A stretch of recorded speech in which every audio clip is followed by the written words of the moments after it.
In fact, all the denominations are devil to each other. Because the book here does not tell Quran, it doesn't tell Islamic people are not being told by Allah or Muhammad that Christians are God's children. Some point you can realize that he's talking about Jews. He talks that Jews have been given the land and he gave them. He's revealing to them that they are disobedient people and they have become infidels or falling short of the glory of heaven. They have become the devil's children.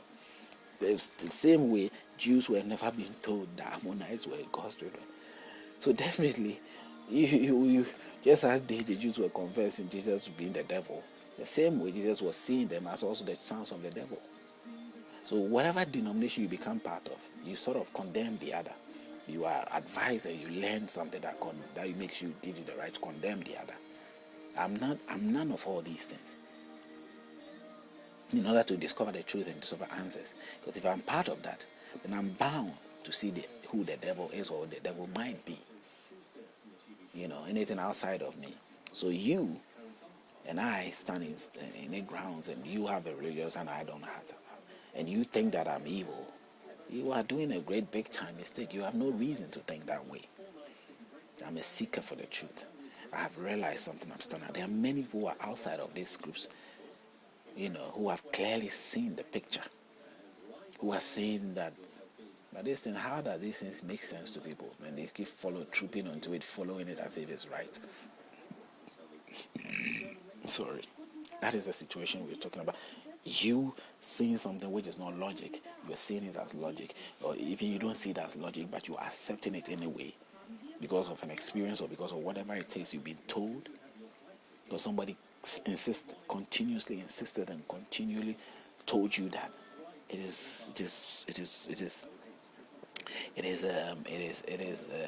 it's logic. Not truly convinced you, but he truly made you understand as he keep insisting. And you sort of gave in. Without understanding, you just gave in. And sometimes to his fear, the world will come to an end. What will you do?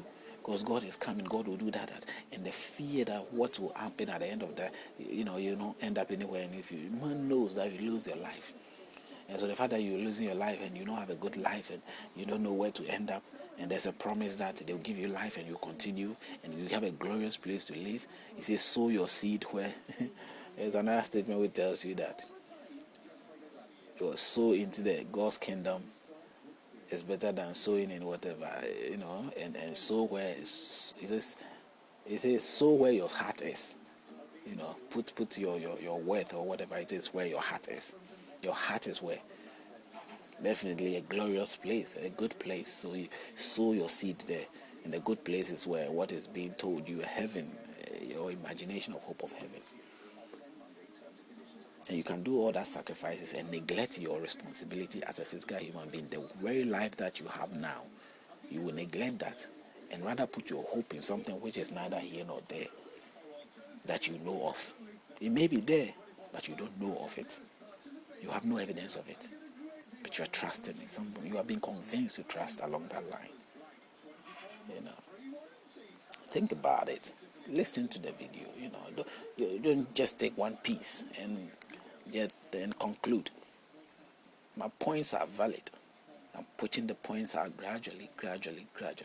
The unveiling of the friendly trap. I go through details and we're still looking into the quotation to quotation to unveil the things that makes us should think that we don't have a solid guide here. We can pick things, we can do that, but we don't know. It's not a solid guide in terms of what the goal is about, what our goal is about. You understand? And because of that mix up and that confusion, our lives are also confused. Yes, our lives are confused. We are living a confused life.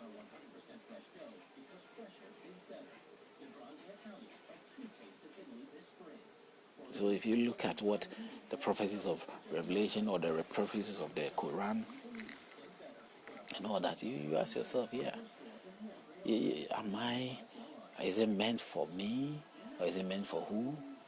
Is it something that has got some connection? No. They don't. They are complete opposite powers. They are not even powers. composite each other. You know, they're opposite each other. Maybe in the human sense, some people will give in. You might be in an environment where you see Muslims and Christians. Maybe, let's say, in terms of school, where you are studying, and a Muslim is struggling to have access to some solution, and the Christian will end up helping him or her. Maybe the Christian is finding difficulty in some solution. The Muslim will come and help him or her. That's a human help there. Both of them have got Allah and Jehovah and maybe Jesus or Yehoshua. And Yehoshua is not helping them. Individually, they are not be getting help from whatever belief, whoever they trust to be. And when the school is closed and over, after they pursuing what they will say are maybe the worldly things, pursue and they've finished, the school is over and they go out.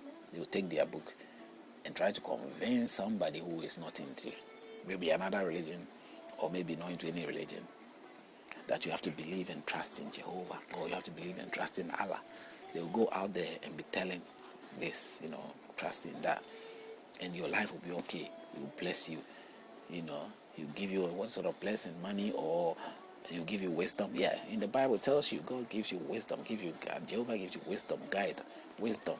He gave Solomon the wisdom king ever to live, Solomon. But with all your wisdom that you are campaigning that you will get, that God, your Jehovah will give, or your Allah will give, or your Buddha will give. You are in the classroom and you have none of that wisdom. You have to look at each other and ask for help. And sometimes you even go to an atheist. You are in a classroom and you're looking at a teacher, somebody there, to tap on his brain for wisdom. Where is Allah then? Where is Jehovah? Are you not humiliating your own faith on your own God? You're trusting somebody who is not giving you, you have no reason to trust. The very reasons that should make you trust that He's able to do that.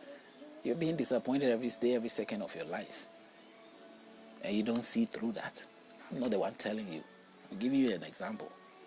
Think it through in your own life and see if what I'm saying is logic or is not.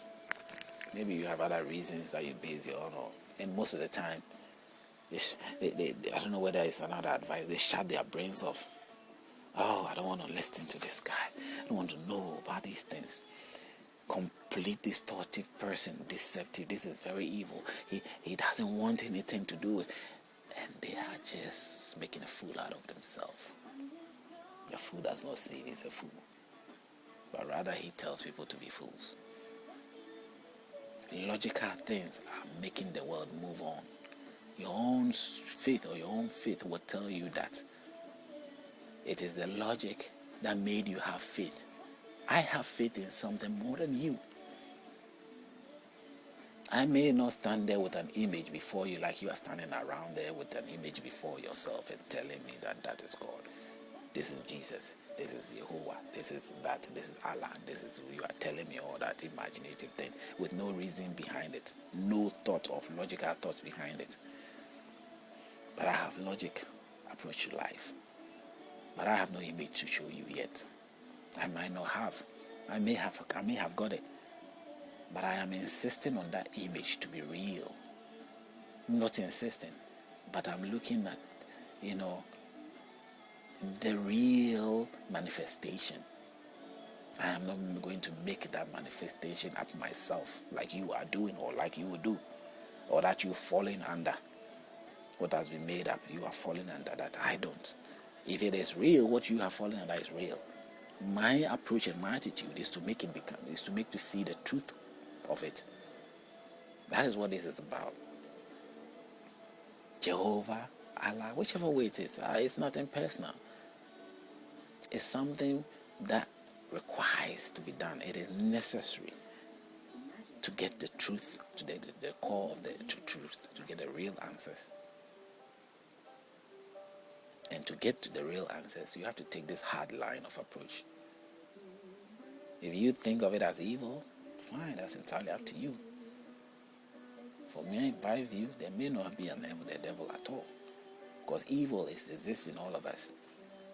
If I am looking at you, then you have so much glory of riches and whatever, resources